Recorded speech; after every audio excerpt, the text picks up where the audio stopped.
सतीश जी, प्रणाम गुरुजी। गुरुजी, मेरा मन जीव जंतु पशु पंछियों की सेवा में ही ज्यादा लगता है। मैं अपनी कमाई का ज्यादा हिस्सा इसी पुण्य में लगाता हूँ। बहुत अच्छा है। अहंकार रहित होकर सेवा की जाए तो भगवान की ही प्राप्ति हो जाती है, क्योंकि हर पक्षी पशु के रूप में भगवान है। नामदेव जी महाराज कुत्ते में भगवान को देखो प्रकट किया ना भगवान। एक बार श्री एकनाथ जी महाराज गंगोत्री से गंगा जल लेकर बहुत से भक्तों के साथ रामेश्वर चढ़ाने जाते थे। प्राय भक्त लोग ऐसा करते हैं कि गंगोत्री से गंगा जल लेकर रामेश्वर में चढ़ाते हैं कांवर में लेके। ऐसे ही वो जा रहे थे। जब रामेश्वर जी के पास पहुंचने वाले थे तो देखा एक गधा प्यास से तड़प रहा है, मतलब ऐसा दिखाई दे रहा है। तो उन्होंने विचार किया कि रामेश्वर जी में तो सब जल चढ़ाते हैं और ये प्यासा इसे कोई पिलाएगा नहीं।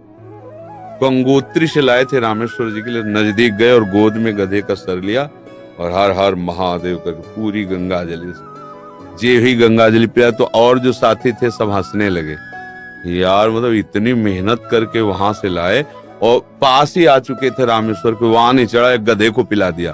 वो तो रामेश्वर जी गए और वहां रामेश्वर आ गए।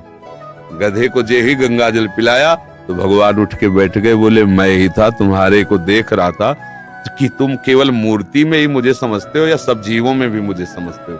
तुम्हारी इस दया से मैं द्रवित होकर यहीं प्रकट हो गया, क्योंकि कण कण शिव है, तो एक गधे से ही भगवान प्रकट हो गए। तो पशु पक्षियों की सेवा भगवान की सेवा, पर अभिमान न करे, भाव ऐसा रखे कि भगवान ने मुझे ये सेवा दी है और सेवा लायक बनाया है बस, और इसका प्रचार प्रसार न करे। प्रचार प्रसार करने से सेवा का जो सुकृत होता है वो नष्ट हो जाता है। जैसे आप यार मित्रों से और बहुतों से, हम तो ऐसा करते हैं, मतलब ये बात जैसे आप संत से या गुरुजनों से कहे तो बात अलग होती है, बस इसके बाद फिर इसे गुप्त। अगर कोई कहे भी कि सुना है कि आपने पक्षियों की बहुत सेवा करते हो, अरे हम अपनी ही सेवा नहीं कर पाते, पक्षियों की क्या, मतलब उसे हमें दबाना है।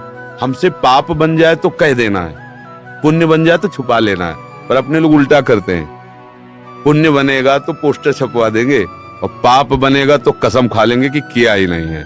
यही हमारी दुर्गति का कारण बनता है। अगर हमसे कोई गलती हो गई और कोई पूछे आपसे गलती, वहां हो गई, अब दंड मिले जो, तो वो नष्ट हो जाएगा। जहां आपने हाँ कहा वो पाप नष्ट हो जाएगा। अगर सभा में खड़ा होकर के स्वीकार कर ले तो दंड मिले ना मिले उसका पाप नष्ट हो गया। और हम सभा में पुण्य को कह सकते हैं, पाप को नहीं कह सकते, देखना है नहीं। तो अपने इस पुण्य को छुपाओ और पशु पक्षी में भगवत भावना करो। जब उनको दाना डाल रहे हो या फल जो भी, जैसे पशु पक्षी हो, तो भाव करो, हे भगवान आप इन सब रूपों, और बढ़िया पुण्य बन जाएगा और बड़ा लाभ मिल जाएगा। हे भगवान आप इन रूपों में आके सेवा स्वीकार, नाथ हम पे प्रसन्न रहो कि हम सदैव आपकी सेवा करते हैं। भक्ति हो गई, इसी से भक्ति हो गई, सब में भगवान के दर्शन की भावना बनने लगेगी। ठीक है, पर कभी गलत धन कमा के सेवा की भावना मत रखना। मान लो चलो 1 लाख रुपए हम गलत करके ले रहे हैं तो 10,000 की सेवा, वो ठीक नहीं। ईमानदारी से कमाओ, धर्म से कमाओ, और फिर उससे अगर 10 रुपए की भी सेवा करोगे तो बहुत बड़ी सेवा मानी जाएगी। 10 करोड़ सेवा बेईमानी से वो तुम्हारे लिए बिल्कुल बेकार है। और 10 रुपए गरीब की 1 रोटी जितना पुण्य देगी ना, राजा का उतना पूरा धन का खजाना नहीं, क्योंकि वो मेहनत से करके, और 4 रोटी में 3 में परिवार चलाया, अपने हिस्से की दे दिया दूसरे को, बहुत बड़ा दान हो गया। तो दान का ये भी स्वरूप समझना है कि गंदे आचरणों द्वारा, बेईमानी द्वारा नहीं, धर्म से कमा करके। एक बार राधा बाबा ने भागवत सुनी, एक ब्राह्मण आते थे, श्रद्धा से सुना। अब दक्षिणा देने की बात आई तो बाबा ने कहा हम तो सन्यासी हैं, क्या दक्षिणा दें? आज बड़े बड़े लोग बैठे थे, जिसके पास पवित्र धन हो 125 रुपया हमें दे दो। किसी की हिम्मत नहीं निकालने की, क्योंकि बाबा बिल्कुल सत्य पे प्रतिष्ठित महापुरुष का, पवित्र होना चाहिए, इन्हें दंड मिलेगा। किसी की हिम्मत। एक घास खोदने वाला बगीचे में जो काम करता है दौड़ के आया, बाबा हमारा पवित्र है। वो कैसे तेरा पवित्र? बोले घास खोदता हूँ, मुझे कोई 1000-2000 ले मिलते, 100 रुपया तो हम दे देंगे। बोले हाँ तू दे। 100 रुपया लिया, पंडित जी को देखे, ये है दक्षिणा। हाँ ये 125 रुपया 125 करोड़ की बराबरी बिल्कुल नहीं हो सकती। वो 125 करोड़ बेकार, वो 125 रुपया अच्छा। धर्म से कमाओ और धर्म से सेवा करो, ये भगवत। डॉक्टर हिमांशु सूरी जी, बठिंडा, पंजाब से। महाराज जी, मेरा ये प्रश्न है, क्या ऐसे महापुरुष जिनका गोलोक वास हो चुका है, उन्हें गुरुदेव रूप में धारण किया जा सकता है? एवं अगर किया जा सकता तो कैसे?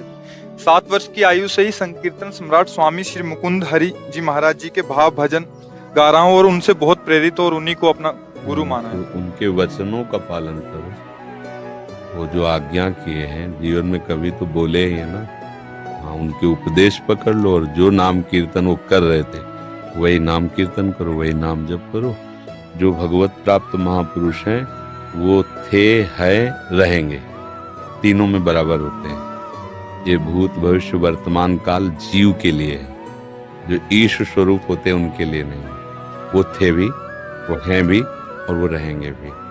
जो महापुरुष हैं किसी को भी, जैसे भाई हनुमान प्रसाद पोद्दार जी, राधा बाबा, उड़िया बाबा, हरि बाबा, ये सब महापुरुष थे, हैं और रहेंगे। अब आप तदाकार करो तो उनसे बात भी हो सकती है। मिलन जब भगवान से बात हो सकती है तो भगवत स्वरूपी तुम आत्मा है ना। तन्मयता धारण करो। उनके भजनों की रिकॉर्डिंग की जैसे है उपदेश। हाँ, मतलब सब संतों का एक ही कथन है, संसार के चिंतन से अपने चित्त को बचा के भगवान के चिंतन में लगाना। बस बार बार नाम जप करो। जो भी नाम कीर्तन करते हैं ना, वो नाम कीर्तन पकड़ लो, अंदर से जपो, उसी का कीर्तन करो और उनको गुरु मान लो। हो गई बात, समझ रहे?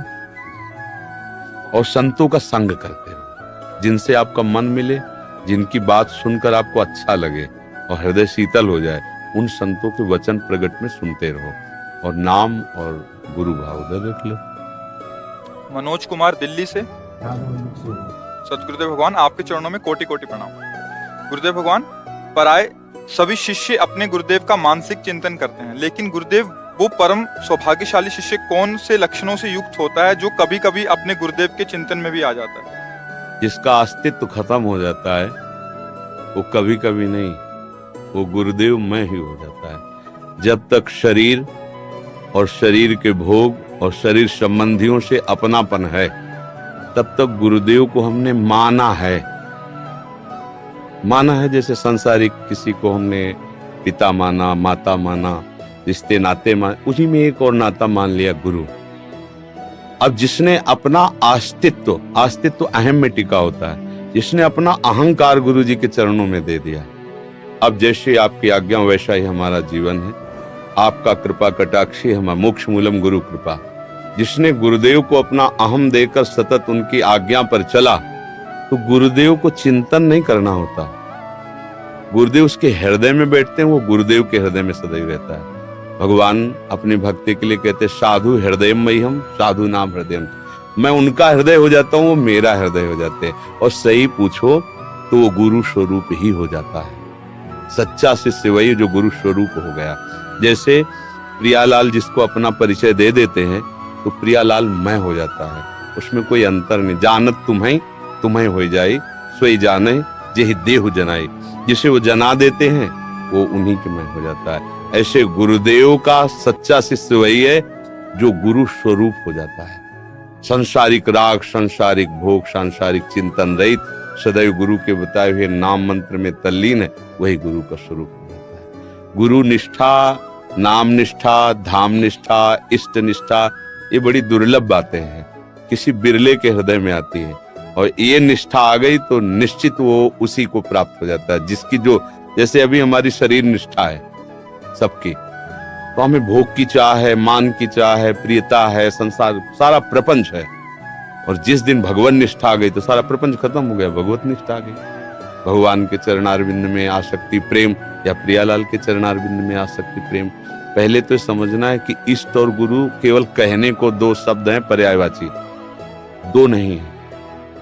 वही लाडली ही अपने रस का विस्तार करने के लिए हमारे जैसे शब्द बोलने वाला रूप धारण करके हमको समझाती हैं। हमारे आचार्य, हमारे गुरुदेव हमारी लाडली ही है, दूसरा कोई नहीं। गुरुदेव ही लाडली है, लाडली ही गुरुदेव है, दूसरा कोई, उनको कौन जान सकता है? वही जान सकते हैं। तो वही आके अपना परिचय देते हैं आचार्य रूप में, गुरु रूप में, भगवत प्रेमी महात्माओं के रूप में। देखने को ढांचा पंच भौतिक होता है, अंदर हृदय सिंहासन पर युगल सरकार विराजमान होते हैं, वही अपना विस्तार करते रहते हैं। समझ में आ रहा है ना?